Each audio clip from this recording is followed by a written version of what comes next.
remember Jodi Huisentruit, who worked here at KAMT, and she disappeared 28 years ago this morning on June 27th, 1995. We would find Jodi. Caroline Lowe from the team is here as well. We host this event or facilitate this event every year just as a reminder that Jodi is still missing and her case is still open and that it's unsolved. We have a couple of people who are going to be speaking today. I do want to mention before we go on that we lost a team member. Gary Peterson passed away earlier this year, very recently actually. Gary co-founded Find Jodi with Josh Benson in 2004. They worked together at KAL, and that's where their obsession with the Jodi Huisentruit case started. Since then, their website has been unique, very unique in law enforcement and true crime, in advocating for one specific case that turned out to be cold all these years. So we wanted to acknowledge Gary and the contributions that he made tirelessly over the years as a certified death scene investigator, as a reporter, just as a friend that we lost earlier this year. And we're all thinking about Gary here this morning. He's been at most of these. He was not able to come last year because of illness, but he was here for the Walk for Jodi we did before, the billboard. You know, something like Yeah.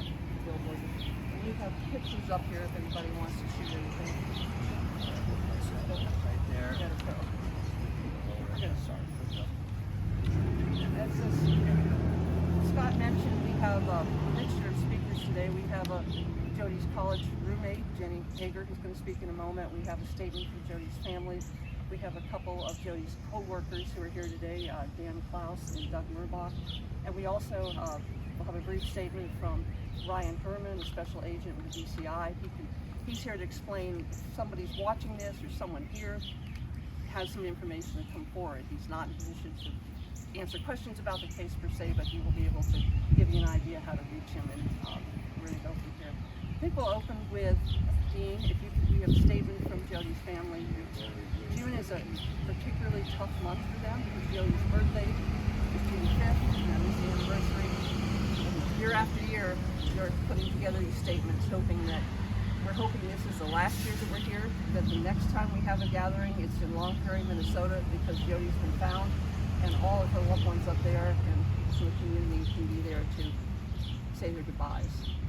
Dean? Okay. This is Dean Hager at DeanHager. I should mention, first of all,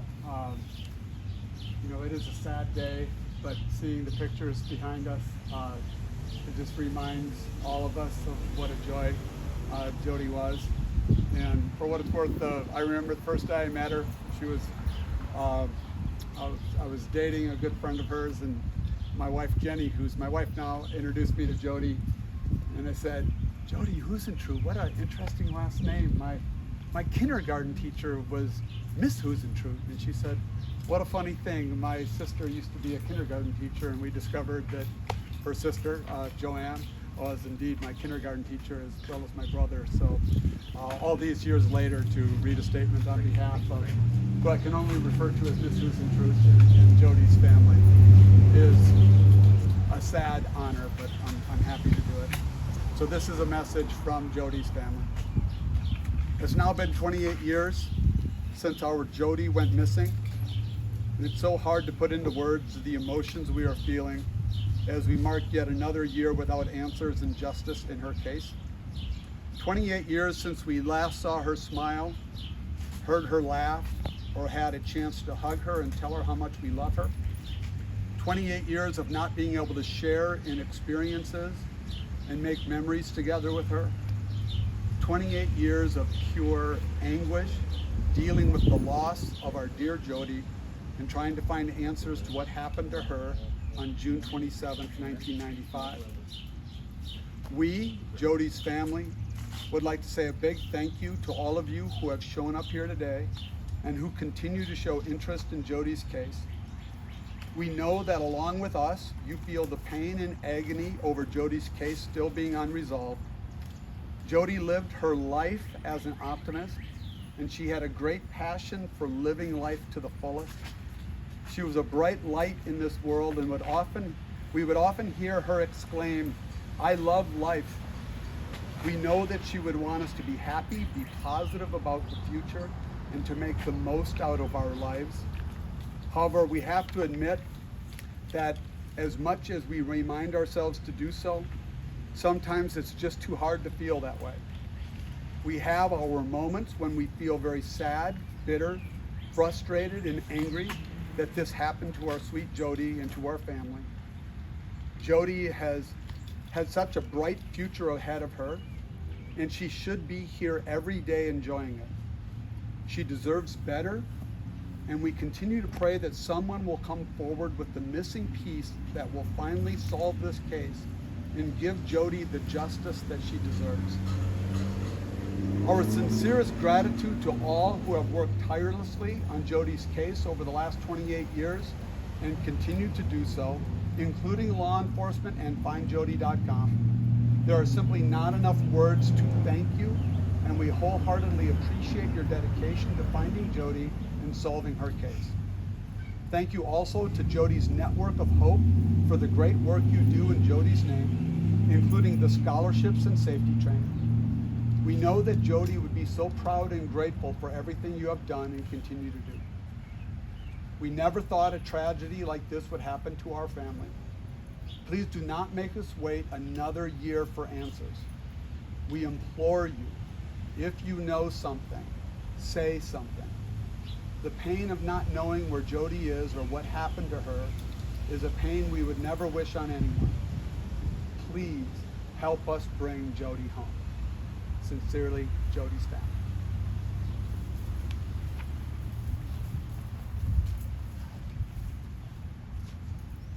It never gets easier. We talk to the family a lot, and it feels like each year we go through this, and we keep saying the same message. Don't make her family go through another Thanksgiving, another birthday, another Christmas not knowing. So if you're watching this, if you're reading this, if you know anything, even if you're not sure how strong it is, reach out, and we'll give you some contact information, but reach out. Start with law enforcement. If you're not comfortable, we have a line as well at Find Jodi, but it's not going to solve it if you continue to sit on a hunch for information. Next, Jenny Hager, formerly Jenny Siebert. You will see a number of pictures of Jodi and Jenny when you were college roommates at St. Cloud State, and then you, as I understand, you reconnected when Jodi was down here and you were in Rochester. So if you could share some of your memories of Jodi and what you would like people to know about the Jodi beyond what happened to her. Sure. I just wanted to say one thing first. As Dean and I were driving down here today from the Twin Cities, we were reminiscing about 28 years ago, and I was pregnant with my first child, and she is now 27, and it just really struck us that our daughter is the age that Jodi was when she disappeared. And that just, wow, that really, really hit home, because we look at our daughter's life as it's just beginning. She's just on the cusp of experiencing great things and doing great things, and Jodi was taken at such a young age. She was so vibrant, and her career was probably going to just start to take off.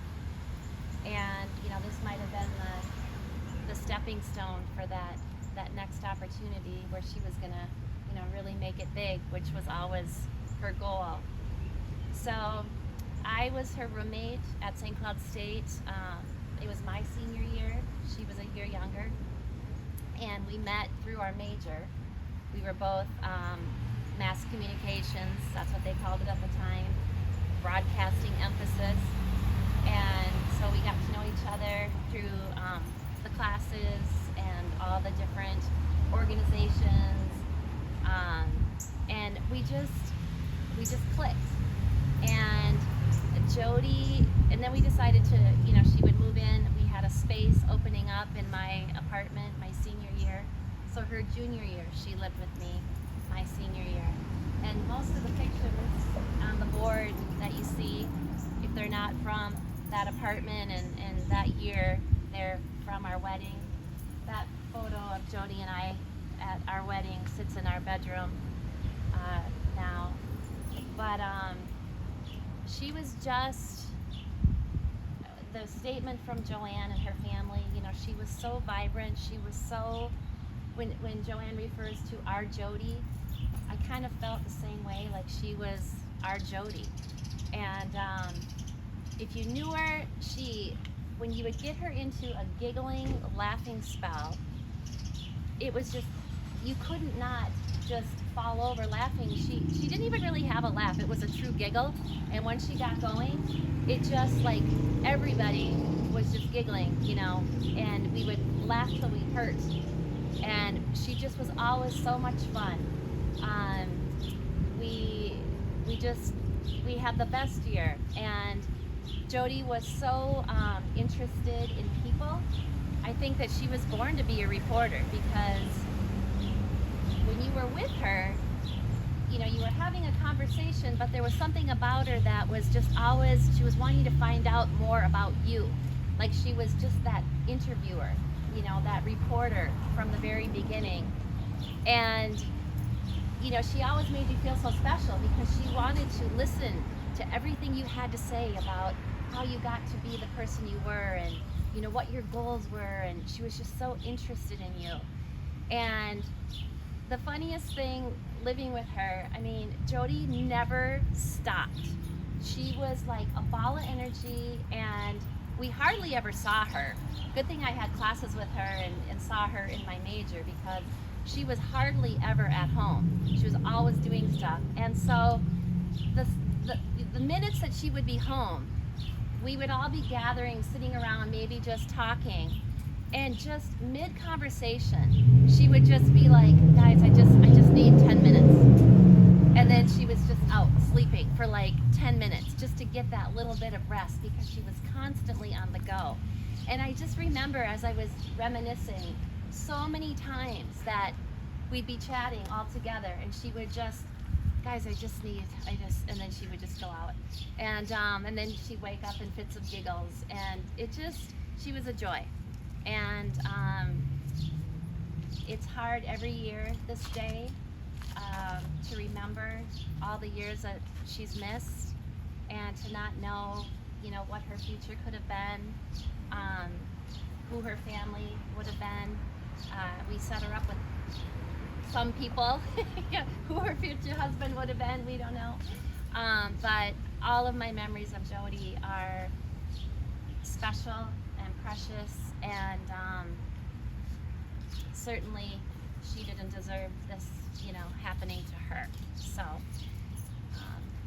As a friend, can you say what it would mean to know finally what happened to Jodi, to have her back? It's not that it be positive, and what would it mean to you as what she did? I mean, I think of her family. I knew her mom, who passed away before knowing what happened to Jodi. Jodi called her teddy bear. That was her mom.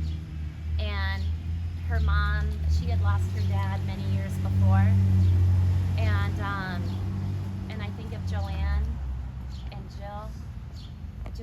It would mean so much, you know, for that family to finally have closure, and to, you know, the unknowing, the not knowing is the nightmare, because of course you think the worst and you can't get past that.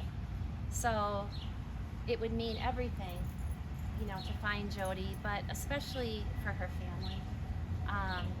I can't imagine that loss for anyone. So it would bring closure to all of us, you know. So we just hope that someone will come forward and, you know every piece of information is important. Nothing is too small. So if you're triggered with anything, you know, we would just ask that you reach out